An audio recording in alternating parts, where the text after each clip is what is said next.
ko bumibili ng bangus. Ang tagal. Nililinisan pa eh. Yan, dito kami sa Bunbun na Malengke. Sobrang init nga lang. Alas 3 pa lang kasi dito. Nahihilo nga ako eh. Sobrang init.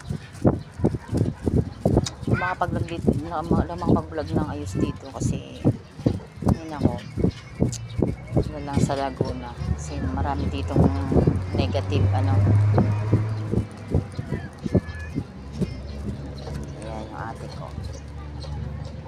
Sinamahan ko lang. Okay na. Ayun. Okay na. Short video lang tayo lagi. Kasi para ano. Yung upload natin ay ganun lang. Ito. Bunbun Market to. Ito yung palengke dito sa ano. Malapit sa amin.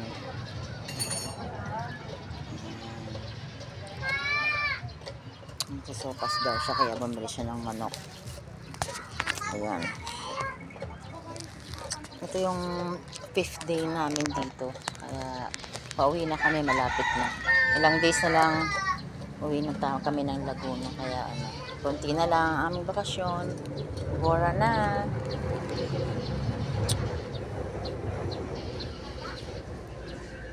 Pag kumita na yung vlog ko at ano, papakita ko sa kanila hindi ako kuripot. Wala pang sahod, kuripot daw siya. Pag kumita yung vlog ko, taon yun. Magantay kayo ng 5 years. Maraming sa akin nun, nagsusuport. Manlilibre tayo kahit maghapon magdamag tayo, magwalwal. Akala siguro na pag nagpo-vlog, maraming pera.